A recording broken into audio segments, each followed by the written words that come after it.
Good morning students. Previous video में हमने continuous series के अंतर्गत जब पद विचलन रीति का प्रयोग किया जाता है तो समांतर माध्य की गणना किस प्रकार से की जाएगी इसकी स्टडी की थी। आज की इस वीडियो में हम कंटिन्यूअस सीरीज़ के अंतर्गत अर्थमेटिक मीन की कैलकुलेशन का जो लास्ट मेथड है समेशन मेथड उसकी स्टडी करेंगे। जैसा कि प्रीवियस वीडियो में मैंने आपको बताया था कि इस मेथड का यूज़ बहुत ही कम अर्थात रेयर सिचुएशंस में किया जाता है। अधिकतर हम या तो लघु रीति का प्रयोग करते हैं या पद विचलन रीति का। अगर हम प्रयोग की बात करें तो जो योग रीति है उसका प्रयोग भी समान वर्ग विस्तार वाली कंटिन्यूअस सीरीज के अंतर्गत समांतर माध्य की गणना के लिए ही किया जाता है। अर्थात जब वर्ग विस्तार समान होगा तभी हम इस रीति का प्रयोग करेंगे। जिस प्रकार से पद विचलन रीति का विधि का प्रयोग करने के लिए भी समान वर्ग विस्तार का होना आवश्यक है। देखिए, कैलकुलेशन की अगर हम बात करें तो इसके अंतर्गत कैलकुलेशन करने के लिए समांतर माध्य की सर्वप्रथम हम जो हमारी सीरीज़ है उसकी CF कैलकुलेट करेंगे, अर्थात क्यूमुलेटिव फ्रिक्वेंसीज ज्ञात करेंगे, संचय आवृत्तियाँ ज्ञात करेंगे और इन संचय आवृत्तियों को ज्ञात करके हम इनका समेशन कर लेंगे, अर्थात सिग्मा CF की वैल्यू निकालेंगे। इसके पश्चात हम क्या करेंगे कि जो हमारा सिग्मा CF है उसे हम टोटल नंबर ऑफ फ्रिक्वेंसीज अर्थात n से डिवाइड कर देंगे और ऐसा जब हम करेंगे तो हमें वैल्यू मिलेगी कैपिटल F की। लास्ट में हम जो हमारा अंतिम वर्गांतर है, अंतिम वर्गांतर का मतलब क्या है कि जो अधिकतम वर्ग है हमारा उसकी मीड वैल्यू ज्ञात करेंगे, अर्थात उसका मध्य बिंदु निकालेंगे और इसे हम डिनोट करेंगे m से। इसके पश्चात समांतर माध्य की गणना के लिए हम इस सूत्र का प्रयोग करेंगे। यहाँ पर जो x बार है वो आपका समांतर माध्य है, m क्या है जो आपका अधिकतम वर्ग होगा उसका मध्य बिंदु उसकी मिड वैल्यू, i आपका वर्ग विस्तार है और जो f-1 की वैल्यू है वो f में से 1 को माइनस करने पे निकलेगा। और f कैसे निकलेगा आपका कि आपको क्यूमुलेटिव फ्रिक्वेंसीज का समेशन करना होगा और उसे टोटल नंबर ऑफ फ्रिक्वेंसीज अर्थात n से डिवाइड करना होगा, इससे आपको f प्राप्त होगा।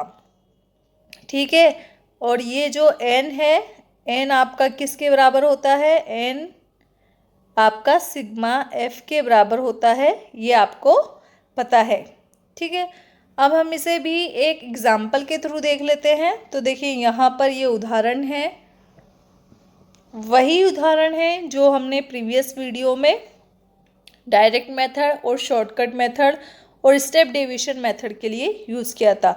तो वही एग्जाम्पल हम यहाँ भी ले रहे हैं और यहाँ हम समेशन मेथड के द्वारा समांतर माध्य की गणना करेंगे। तो देखिए, समांतर माध्य की गणना करने के लिए सबसे पहले आपको किसकी कैलकुलेशन करनी है, सबसे पहले आपको संचय आवृत्तियाँ ज्ञात करनी है। तो ये आपको क्लासेस दी हुई है, ये आपके फ्रिक्वेंसीज है और आपको कैलकुलेशन किसकी करनी है, क्यूमुलेटिव फ्रिक्वेंसीज की। क्यूमुलेटिव फ्रिक्वेंसीज का मतलब क्या है, आवृत्तियों का योग। आवृत्तियों का योग करते हुए हमें संचय आवृत्तियाँ मिलती है।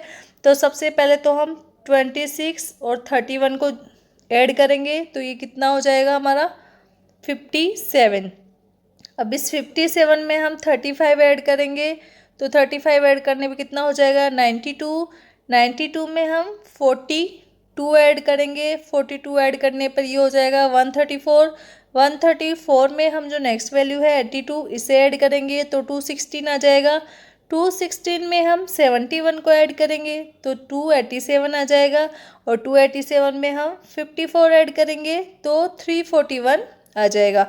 लास्ट में जो 341 है उसमें हम 19 को ऐड करेंगे तो 360 आ जाएगा। इसी प्रकार से हम यहाँ सिग्मा f करेंगे अर्थात फ्रिक्वेंसीज का टोटल करेंगे, n ज्ञात करेंगे तो देखिए ये भी 360 है और यहाँ भी लास्ट में जो हमारे फ्रिक्वेंसीज हैं उनका टोटल क्या हो गया 360 आ गया। तो इसका मतलब ये है कि ये कैलकुलेशन जो क्यूमुलेटिव फ्रिक्वेंसीज की हमने की है वो एकदम ठीक है, एक्यूरेट है। फाइनली हम क्या करेंगे, जो हमारी क्यूमुलेटिव फ्रिक्वेंसीज है उनका समेशन करेंगे, अर्थात सिग्मा सी एफ निकालेंगे। तो ये आ गई वैल्यू आपकी 1513। और यहाँ हमें m की वैल्यू चाहिए। m क्या होता है, m यहाँ है अधिकतम वर्ग का मध्य बिंदु। देखिए अधिकतम वर्ग कौन सा है, हाईएस्ट क्लास कौन सी है आपकी, 49 to 56। तो इसकी जो मिड वैल्यू है वो निकालेंगे। तो वो कैसे निकलेगी, L1 प्लस L2 अपॉन 2। तो 49 प्लस 56 अपॉन 2, तो ये आ गया आपका 52.5। अब यहाँ वर्ग विस्तार आई क्या है आपका 7 है। तो ये फॉर्मूला हमने लगाया, सॉरी एफ और ज्ञात कर लेते हैं। एफ कैसे निकलेगा, sigma C F upon N. तो सिग्मा सी एफ है आपका 1513 और एन है आपका 360। तो ये एफ की वैल्यू आ गई 4.203। अब हम समांतर माध्य का फॉर्मूला लगाएंगे, X bar equals to M minus I into F minus 1। तो यहाँ पे देखिए एम की वैल्यू क्या है 52.5 माइनस आई की वैल्यू 7 और एफ क्या है 4.203 और माइनस करेंगे इसमें से 1। तो ये ध्यान रखिएगा कि ये जो एफ माइनस 1 है ये ब्रैकेट में है, इसे ब्रैकेट में ही आपको लिखना है।